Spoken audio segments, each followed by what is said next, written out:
This news update is brought to you by... Everybody is moving as one because it's celebrating as one. And that's what you love about the Olympics and sports in general, that it actually galvanizes people. Sign up for any Flow Essentials bundle from as low as $160 per month and enjoy 3 dedicated channels to watch the Rio 2016 Olympic Games. Plus, get premium access to the Flow Rio 2016 Extra app to watch the games wherever, whenever, on the go. Don't miss the magic with Flow. It's Wednesday, July 3rd, and time for your Barbados Today evening update. Thanks for joining us. I'm Fernella Wedderburn. We begin with news that a body has been discovered in the waters of the Bridgetown Port. Coast Guard officials are currently trying to retrieve that body.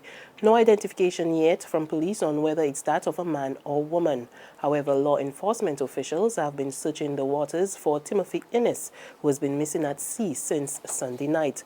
The 25-year-old of Ruby St. Philip fell off the Harbour Master on its return leg of a party cruise organized by Island Republic. For more information on this story, visit us at www.barbadostoday.bb or our Facebook page. In other news, a man who raped, sodomized and killed an elderly woman 14 years ago has been sentenced to 18 years in prison. The sentence was handed down to Trevor St. Elmo Taylor earlier today by Justice Randall Worrell. Taylor pleaded guilty to manslaughter in 2011 in a case where he admitted carrying out the brutal attack on Jasmine Bell, a 65-year-old woman who was on her way home from church at the time.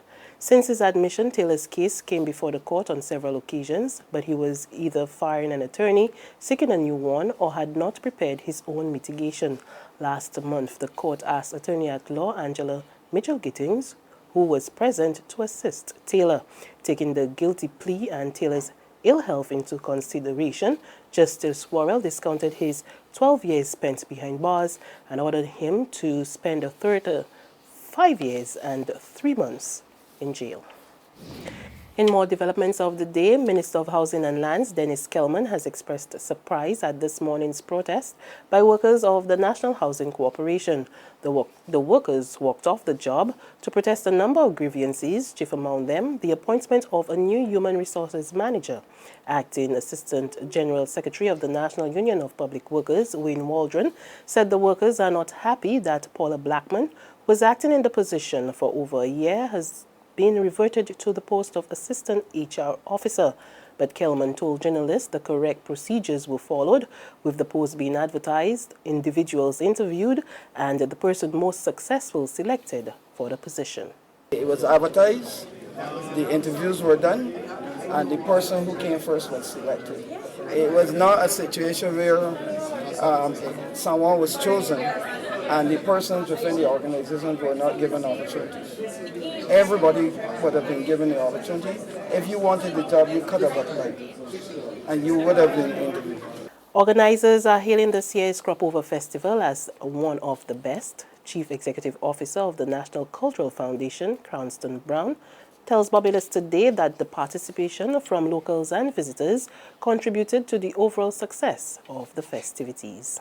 I want to thank all the stakeholders, the Royal Barbados Police Force, the sanitation, and all the other Calypsonians, masqueraders, and all the representative bodies for really coming together and making the festival the fantastic festival it was. And Barbadians for being there, giving us a violence-free festival. So overall, I thought it was a great festival. I don't have any final figures yet, but we're looking forward to good returns as well. Brown also complimented the musicians for the quality of their work this year. I think the country is in a good mood, I think for the 50th anniversary. And as well, I think the music this year, I think we had quite a few good songs. I thought that the majority of the music this year was really, really good. And I think the music fuels the festival. And I think once you have good music, and as I said, the number of good songs this year far eclipsed anything we have had before in terms of good musical pieces. In sports, a monumental maiden test century by Royston Chase in just his second match earned the West Indies a respectable draw in the second test against India at Sabina Park, Jamaica today, resuming on 48 for 4 following on from a first innings deficit of 304. West Indies reached the safety of 388 for 6, with Chase unbeaten on 137 and captain Jason Holder on 64. India captain Virat Kohli and Holder agreed late in the day to call off the game, with no result likely. West Indies lost only 2 wickets on the day, with Chase batting throughout the day for almost 6 hours, facing 269 balls and striking 15 fours and 1 6. He had the honour of scoring a century and taking 5 wickets in the same test, becoming the first West Indies player to do so since Sir Garfield Sobers achieved that feat in 1966 against England at Leeds. Chase got excellent support from Jermaine Blackwood, who scored a 63 in a partnership of 93, Shane Dowrich, who made 74 in a partnership of 144, and an unbeaten partnership of 103 with Holder. Chase was named man of the match. There's regional and international news after this short break. Read all about it, read all about it. Get your paper. Only $2.25. Let's get your paper. You again with that stale news from yesterday. I got the Barbados today on my phone and I just get my news for free. What do she? Barbados Today. News you can trust. Regionally, residents in Belize battened down for Hurricane Earl. At 4 p.m., the NOAA Hurricane Hunter aircraft found that the system, which is some 150 miles east of Belize City, was now packing 70 miles per hour winds. Moving towards the west near 14 miles per hour, Earl's core is expected to make landfall in Belize tonight or early Thursday. Earl is expected to dump up to 12 inches of rain over portions of Belize, Honduras, Guatemala, and the Yucatan Peninsula of Mexico, with isolated maximum amounts of 16 inches possible in Belize and Mexico. Over in Venezuela, President Nicolas Maduro names a new Interior and Justice Minister. He is 51-year-old General Nestor Ravallo. However, his nomination comes just a day after the U.S. court indicted him on charges of abetting cocaine trafficking. But President Maduro dismissed the charges as nothing more than a U.S. conspiracy.